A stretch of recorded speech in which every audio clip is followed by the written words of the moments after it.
오늘 말씀의 제목은 주님의 세례와 성령 세례, 이렇게 말씀을 드리겠습니다. 세례에 대해서 말씀을 드리겠습니다. 1월 두 번째 주일, 오늘 1월 13일은 우리 주 예수 그리스도께서 세례 요한에게 세례받은 날이 됩니다. 그러게 여러분들 주보에 보시면 주님께서 세례 받으신 날, 그렇게 기록을 해놨습니다. 우리 모두도 주님과 같이 세례를 받습니다. 그럼 세례는 누가 받나? 어떤 사람이 받는가? 여러 가지 신앙 고백이 있지만 간단하게 정리한다면 이렇게 고백하는 사람들이 세례를 받습니다. 하나님이 우리의 창조주 아버지가 되십니다. 역사를 주관하십니다. 동시에 예수 그리스도가 우리의 죄를 위해서 십자가에 죽으신 구세주가 됩니다. 그리고 성령 하나님께서 오늘도 우리와 함께 하시고 우리 안에 계신 것을 고백할 때 그런 사람들에게 교회는 세례를 베풉니다. 세례를 받으면 어떻게 되는가? 교회의 정식 멤버가 됩니다. 교회에서 임직을 받습니다. 장로로 집사로 수고하게 됩니다. 그리고 교회 일에 봉사하고 헌신하게 됩니다. 그리고 가장 중요한 것이 세례받은 교인들이 공동의회를 하게 됩니다. 공동의회에서 교회의 재산에 대해서 예산에 대한 보고를 받게 됩니다. 그리고 교회 안수집사와 장로를 선출합니다. 그리고 목회자를 청빙하기도 하고 목회자 관계를 해소하는 그것이 바로 세례받은 교인들이 하는 일이 됩니다. 그러나 이것만 중요한 것이 아닙니다. 오늘날 세례에 대해서 가장 기독교 신학에서 혼란스러운 것 중에 하나가 바로 세례가 됩니다. 세례에 대해서는 굉장히 다양한 의견들이 있습니다. 여러분 침례교 가시면 침례교에서는 세례라고 하지 않습니다. 침례라고 합니다. 침례 받을 때에 우리가 하는 그런 살수, 즉 머리에다 물을 뿌리는 것처럼 하질 않습니다. 사람이 완전히 물속에 들어갔다가 나오는 것을 침례라고 합니다. 장로교 신자들이 침례교에 가면 한 가지 고민이 생깁니다. 세례를 받았음에도 불구하고 어떤 침례교에서는 다시 침례를 받으라고 그렇게 요구합니다. 그러나 오늘 우리가 이미 고백의 기도를 통해서 로마서 6장 1절에서 5절을 고백한 것처럼 우리는 예수 그리스도와 함께 죽었습니다. 예수 그리스도와 함께 부활했습니다. 2000년 전에 일어난 사건입니다. 그것을 상징화시킨 것이 바로 세례입니다. 그러기에 세례 받을 때 그리스도와 함께 내가 죽습니다. 세례 받을 때 그리스도와 함께 내가 살아났다는 그 말씀이 됩니다. 그러기에 우리들이 그 침례라, 세례다, 이걸 절대화시키면 안 됩니다.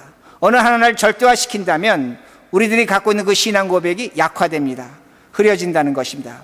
그러기에 침례를 받아야 된다는 것, 세례 받은 사람이 그걸 한번 깊이 생각해봐야 될 문제가 됩니다. 또한 캐톨릭 교회는 세례를 아주 우리와 다르게 이해합니다. 캐톨릭 교회는 세례 받은 자가 구원을 받습니다. 세례가 구원의 절대 조건이란 말씀이 됩니다. 세례를 받지 않으면 구원받지 못합니다. 그러기에 종교개혁가 마틴 루터는 이렇게 말을 했습니다. 우리에게 세례가 필요한 것이다. 필요는 하지만 세례가 우리의 구원의 절대적인 조건 아니라고 그는 분명히 그렇게 가르쳤습니다. 저는 그것을 믿습니다. 우리에게 구원의 조건은 세례가 아니라는 겁니다. 예수 그리스도의 십자가의 구원의 사건임을 우리는 그렇게 고백하고 있다는 말씀이 됩니다. 그런데 우리 개신교 신자들의 가장 혼란스러운 세례가 있다는 겁니다. 그 세례가 무엇이냐면 성령 세례라는 말씀이 됩니다. 성령 세례라는 것을 우리가 많이 듣습니다. 그러게 많은 교인들이 세례를 받았음에도 불구하고 그 자신이 받은 세례, 그것에 만족하지 않습니다. 또는 의심을 갖습니다. 내가 성령 세례를 받아야 된다는 겁니다. 그래야지만 내가 구원받는다고 그렇게 생각하는 분들도 있다는 말씀이 됩니다. 그러기에 오늘 우리들이 세례를 어떻게 이해하는가 굉장히 중요할 수밖에 없다는 말씀이 됩니다. 그러기에 여러분들이 예수 그리스도의 세례를 올바로 이해하신다면 여러분의 세례를 이해하시는 겁니다. 그리스도의 세례가 중요하다는 겁니다. 그 그리스도의 세례를 이해함으로 오늘 내가 받은 세례가 얼마나 크고 복되고 능력 있고 영광의 것인가를 분명히 우리들이 알 수가 있습니다. 오늘 성경에 보시는 것처럼 주님께서 세례를 받으셨습니다. 그럼 주님이 세례 받는 사람의 가장 첫 번째인가? 그렇게 질문하게 됩니다. 그렇지 않습니다. 세례라는 것은 유대인들이 갖고 있는 오랜 전통 중에 하나가 됩니다. 본문에 주님에게 세례를 베푼 사람의 이름이 세례 요한이 됩니다. 근데 그 세례 요한은 어디 출신이냐면 당시에 예수님 당시에 교단들이 있었습니다. 그 교단 중에 하나 에세네라는 그 공동체 소속이 바로 세례 요한이 있던 곳이 됩니다. 에세네 사람들은 어떤 사람들이냐면 당시에 예루살렘의 제사장, 서기관, 바리새인들은 로마와 결탁한, 로마의 신과 결탁한 그런 종교적으로 타락한 존재들로 봤습니다. 그러게 그들은 예루살렘을 떠나서 광야로 들어갔습니다. 광야에서 그들은 함께 모여 살았다는 말씀입니다. 신앙의 순수성을 지키겠다는 겁니다. 그러게 그들은 광야에서 사람들이 됩니다. 근데 제가 3년 전에 이스라엘을 갔을 때 그 에세네에 있는 유적지를 제가 가본 적이 있습니다. 세례 요한이 속한 에세네파 사람들에게 가장 중요한 것이 무엇이냐면 목욕하는 것이었습니다. 매일 목욕입니다. 근데 그 목욕이 우리가 생각하는 목욕이 아니라는 겁니다. 세례라는 겁니다. 광야인데 물이 귀합니다. 굉장히 물이 귀한 곳인데 커다란 웅덩이를 파고 빗물을 모아둡니다. 그리고 매일매일 목욕한다는 겁니다. 근데 목욕하는데 계단이 있습니다. 목욕하러 들어가는 계단이 있고 목욕하러 나오는 계단이 있습니다. 다르다는 겁니다. 목욕하러 들어갈 땐 죄의 몸입니다. 그 안에서 들어가서 씻었습니다. 씻고 나오는 계단은 다른 쪽에 있습니다. 깨끗해졌다는 겁니다. 거룩해졌다는 겁니다. 즉 세례를 통해서 자신의 삶, 자신의 죄를 씻어냈다는 그런 의미가 있습니다. 세례라는 건 무엇이냐면 죄를 씻는다는 겁니다. 성결하게 정결하게 한다는 말씀이 됩니다. 그러기에 우리들도 세례를 받았습니다. 여러분이 세례를 왜 받으셨을까? 여러 가지로 많이 생각합니다. 그러나 이런 이유가 한 가지가 있습니다. 우리가 예수 그리스도로 말미암아 죄의 용서를 받았습니다. 구원을 받았습니다. 그리스도와 함께 죽고 살았습니다. 근데 이 사건은 2000년 전에 그리스도가 이 땅에 계실 때 일어난 사건이 됩니다. 우린 보지 못했습니다. 알지 못했습니다. 그러나 세례를 베품으로 말미암아 그걸 우리가 눈으로 보는 겁니다. 내가 그리스도와 함께 죽었고 그리스도와 함께 살아났다는 것을 내 눈으로 보고 다른 사람이 세례받는 것을 보고 그리스도의 은혜를 경험하는 겁니다. 그러기에 이걸 비지블 그레이스라고 합니다. 보여지는 은혜입니다. 그리스도가 나를 구원하신 그 사건, 그것을 세례로 상징화시켰다는 그 말씀이 됩니다. 제가 좀 전에 세례는 죄를 씻는 것이라고 말씀드렸습니다. 그러면 예수님이 죄인인가? 왜 예수님이 세례를 받으셔야 되는가? 분명히 예수는 죄 없는 분인데 왜 세례를 받으셔야 되는가? 우리가 질문할 수밖에 없습니다. 사실 예수님은 하나님의 아들입니다. 죄가 없으십니다. 세례를 받을 이유가 없다는 겁니다. 그런데 주님께서 세례를 받으셨습니다. 그 이유가 21절 전반절에 나옵니다. 오늘 성경을 좀 보셔야 됩니다. 제가 읽어드립니다. 백성이 다 세례를 받을새 예수도 세례를 받으시고. 아주 중요한 구절인데 백성들이 세례를 받을 때 예수님도 그 중에 한 사람으로 세례를 받으셨다고 그렇게 말씀하고 있습니다. 주님이 세례를 받으신 이유는 다른 것이 아닙니다. 하나님의 아들이 성자 하나님이 사람이 되셨다는 겁니다. 사람이 됐기에 다른 사람들과 똑같은 일을 하시는 겁니다. 사람은 사람의 일을 하는 겁니다. 그러게 다른 사람들이 세례를 받았기에 우리 주님도 사람으로서 세례를 받으셨다는 말씀이 됩니다. 주님이 사람이라는 겁니다. 그러기에 세례를 받으셨습니다. 그러나 우리 주님이 사람이지만 죄가 없다는 것이 다음 구절에 그렇게 증명이 나타납니다. 21절 후반절입니다. 기도하실 때에 하늘이 열리며, 예수님이 세례 받으실 때 한 가지 사건이 나타났습니다. 지금까지 수많은 유대인들이 세례를 받았지만 단 한 번도 하늘이 열리지 않았습니다. 근데 예수님이 세례 받으실 때 하늘이 열렸다고 성경은 말씀하고 있습니다. 이것이 바로 예수님이 죄가 없다는 증거란 말씀이 됩니다. 왜 하늘의 문이 열렸는가입니다. 하늘 문이 열렸습니다. 이제는 누구라도 하늘로 올라갈 수 있는 길이 됐다는 겁니다. 그럼 누가 하늘로 갈 수 있는가? 땅에 있는 사람이 하늘로 갈 수 있는가? 아무도 가지 못합니다. 저 하늘문, 하늘 열린 곳으로 들어갈 수 있는 길은 저 하늘에 있는 사람이 이 땅으로 내려와야 됩니다. 성자 하나님 예수 그리스도가 사람이 되셔서 이 땅에 오셔서 그를 믿고 따르는 사람은 저 하늘문, 영원한 생명, 하늘이 있다고 우리에게 분명히 성경은 가르쳐 주고 있습니다. 과거에는 땅이 열렸습니다. 그러게 모든 사람은 땅으로 내려갔습니다. 죽었다는 겁니다.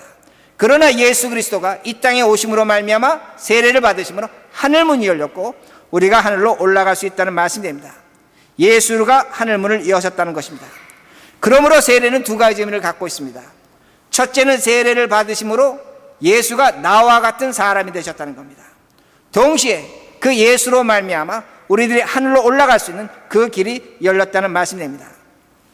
이것을 성경이 또 한번 증명해 주려고 다음과 같은 말씀이 22절에 나타납니다. 제가 읽어드립니다. 성령이 비둘기 같은 형체로 그 위에 강림하시더니 하늘로부터 소리가 나기를 너는 내 사랑하는 아들이라 내가 너를 기뻐하노라 하시니라. 이 성경 구절이 굉장히 중요합니다.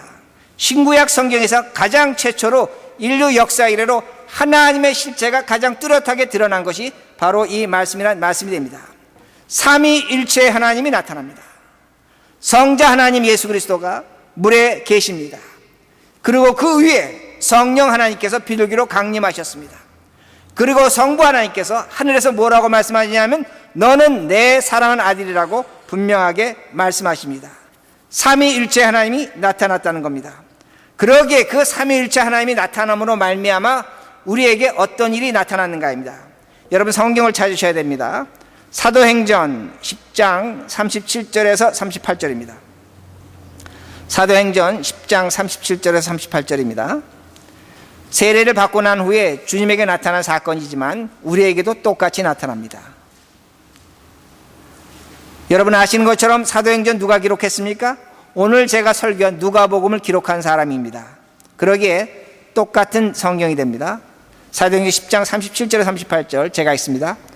곧 요한이 그 세례를 반포한 후에 갈릴리에서 시작하여 온 유대에 두루 전파된 그것을 너희도 알거니와 하나님이 나사렛 예수에게 성령과 능력을 기름 붓듯 하셨음에 그가 두루 다시며 선을 행하시고 마귀에게 눌린 모든 사람을 고치셨으니 이는 누가 함께 하셨습니까? 하나님이 함께 하심이더라. 자, 저 보세요. 아주 중요한 것입니다. 예수 그리스도가 성령 세례를 받으신 후에 어떤 하나님이 함께 하셨다고 성경은 말씀하고 있냐면 성령 하나님이 함께 하셨다고 분명히 말씀하고 있습니다. 그러기에 38절 전반절에 하나님이 나사렛 예수에게 성령과 능력을 기름 붓듯 하셨으며 성령 하나님이 세례받은 예수 그리스도 함께 하셨다고 성경 우리에게 분명히 말씀하고 있습니다. 그러므로 나사렛 예수는 이 땅에 사역을 하실 때 혼자 하신 것이 아닙니다. 성령 하나님과 함께 하셨다는 겁니다. 그러게 38절 후반절에 그가 두루 다니시며 선한 일을 행하시고 마귀에게 눌린 모든 사람을 고치셨으니 이는 하나님이 함께 하셨습니다. 주님이 누구와 함께 하셨습니까? 성령과 함께 하셨다는 겁니다. 그러므로 예수 그리스도의 공생애는 그리스도 혼자 하신 것이 아닙니다. 귀신을 내어쫓고 병든 자를 낫게 하고 기적과 능력을 행하실 때 그때 누가 함께 하셨다고 성경은 분명히 말씀하고 있냐면 성령 하나님께서 함께 하셨다고 말씀하고 있습니다. 이것이 성령 세례입니다. 이것이 성령의 임재라는 겁니다. 여러분들이 주님이 부활 승천 전에 사도행전 1장 5절에 이렇게 말씀합니다. 요한은 물로 세례를 베풀었으나 너는 몇 날이 못되어 성령으로 세례를 받을 것이라고 그렇게 말씀하셨습니다. 분명히 성령 세례를 말씀하셨습니다. 그러기에 오늘도 많은 신자들은 성령 세례를 어떤 뜨거운 성령의 체험으로 어떤 하나님께서 나에게 찾아와 주시는 감동으로 이렇게 이해하고 있다는 겁니다. 성경은 그렇게 말씀하고 있지 않습니다. 같은 사도행전 2장 38절에 이렇게 말씀합니다. 듣기만 하시기 바랍니다. 너희가 회개하여 각각 예수 그리스도 이름으로 세례를 받고 죄 사함을 얻으리라. 그리하면 성령을 선물로 받으리라. 다시 말씀드린다면 세례 받은 자들에게는 성령이 임한다는 겁니다. 성령 세례는 특별한 사건이 없다는 겁니다. 무엇을 말씀하냐면 주님께서 말씀하신 그 성령 세례는 무엇이면 세례 받은 자들에게 성령이 선물로 임한다고 분명히 우리에게 말씀하고 있습니다. 죄 용서로 성령이 오셨습니다. 그러기에 우리 모두 이 자리에 있는 분들 성령을 받으셨습니다. 세례를 받았기에 주님께서 말씀하시는 겁니다. 세례 받은 너희들에게 성령이 함께 하신다고 분명히 우리에게 말씀합니다. 자, 그러기에 성령이 우리에게 있는 증거가 어딘가? 오늘 본문 누가복음 3장 17절에 나옵니다. 본문 3장 17절에 나옵니다. 제가 읽어드립니다. 손에 키를 들고 자기 타작마당을 정하게 하사 알곡은 모아 곡관에 들이고 쭉정이는 꺼지지 않는 불에 태우시리라. 자, 주님께서 추수를 비유해서 말씀하십니다. 우리가 시골에 가면 농사할 때 추수를 합니다. 그러면 나다를 거둡니다. 도리깨질을 합니다. 그러면 알곡과 그 쭉정이들이 그 껍질들이 같이 있습니다. 그걸 키질을 합니다. 높이 키질을 하면 바람이 불면서 쭉정이들은 날아갑니다. 껍질들은 날아갑니다. 그리고 알곡은 거기에 키에 가라앉는다는 그 말씀이 됩니다. 여기서 중요한 것이 나오는데 알곡은 무겁습니다. 쭉정이는 가볍습니다. 우리는 알곡이라는 겁니다. 왜 우리가 무거운 존재가 됐는가? 다른 것이 아닙니다. 성령 하나님이 우리와 함께 하시는 겁니다. 하나님이 우리와 함께 하신다. 예수 그리스도가 함께 하신다는 겁니다. 그러므로 우리는 알곡이 되고 무거운 존재가 되고 이 세상에 있는 사람들은 알곡이 아니라는 겁니다. 그리스도가 함께하지 않는다는 그 말씀이 됩니다. 우리가 예수 그리스도로 말미암아 의로워졌다고 합니다. 거룩해졌다고 합니다. 의롭다는 거룩하다는 그 말을 히브리어 여러분 카데시라는 단어를 썼습니다. 카데시라는 단어 자체가 어떤 의미를 갖고 있냐면 무겁다는 의미를 갖고 있습니다. 우린 예수 그리스도로 말미암아 의로워졌습니다. 예수 그리스도로 말미암아 거룩해졌습니다. 여러분은 이미 무거운 존재가 됐다는 겁니다. 세례를 받음으로 성령이 함께 하시고 그것으로 우리는 무거운 존재가 됐다는 것을 분명히 말씀하고 있습니다. 그러기에 세례가 성령 받은 증표란 그 말씀이 됩니다. 그러므로 성령이 우리와 함께 하신다는 겁니다. 그러기에 제가 여러분에게 다시 말씀드립니다. 우리 모두가 세례를 받았을 때 성부와 성자와 성령의 이름으로 세례를 받았습니다. 제가 어떤 분에게 여기서 세례를 줄 때 하나님의 사람 누구누구에게 내가 성부와 성자와 성령의 이름으로 세례를 주노라 하면 여러분들이 아멘 하십니다. 어떤 의미가 되냐면 우리의 세례에 삼위일체 하나님이 나타났다는 겁니다. 예수 그리스도가 세례 받으실 때 삼위일체 하나님이 나타난 것처럼 똑같은 사건이 우리에게 나타났다는 그 말씀이 됩니다. 그러므로 삼위일체 하나님이 있기에 오늘 성령이 우리와 함께 하시는 겁니다. 그러기에 가톨릭 신자 중에 개신교로 개종하는 분들이 있습니다. 그분들이 묻습니다. 목사님, 제가 다시 세례를 받아야 됩니까? 다시 받지 말라고 합니다. 그 이유 중에 하나가 뭐냐면 신부님이 그분들에게 세례를 줄 때 성부와 성자와 성령의 이름으로 세례 주노라 했기 때문입니다. 신부가 중요한 것이 아닙니다. 목사가 중요한 것이 아닙니다. 침례가 중요한 것이 아닙니다. 머리에 물을 바르는 것이 중요한 것이 아니라는 겁니다. 가장 중요한 것은 무엇이냐면 세례 받을 때에 성부, 성자, 성령의 이름이 들려진다는 그 말씀이 됩니다. 그것으로 성령이 우리에게 임재한다는 그 말씀이 됩니다. 그러므로 여러분은 세례 받으실 때 이미 무거운 존재가 된 것입니다. 거룩한 존재가 된 것입니다. 하늘의 문이 열린 자가 됐다는 겁니다. 이것이 우리의 존재라는 그 말씀이 됩니다. 그러므로 세례 받은 사람은 무거운 사람들입니다. 가벼운 사람이 아니라는 겁니다.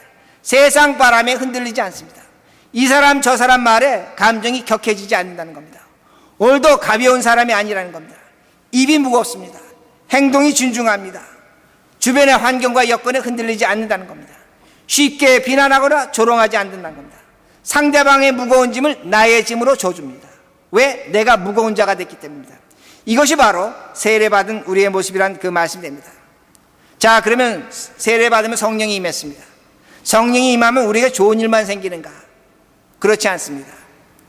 오늘 우리가 함께 본 누가복음 4장을 넘어가 보면 세례 받으신 다음에 성령이 나타났습니다. 그 성령이 예수님을 어디로 끌고 가냐면 광야로 끌고 간다는 겁니다. 광야에 끌고 가서 우리 주님께서 사탄의 시험을 받는다는 그 말씀이 됩니다. 근데 중요한 건 이겁니다. 많은 분들이 주님께서 광야에서 시험 받을 때에 그 시험 3번 받으실 때에 주님께서 홀로 시험 받았다고 그렇게 생각합니다. 성령께서는 주님을 광야로 집어넣어놓고 먼 곳에서 팔짱 끼면서 저 예수가 시험을 이기는가 지는가 아마 그렇게 바라봤을 것으로 생각하는 분들이 많이 있는 것 같습니다. 그렇지 않다는 말씀이 됩니다.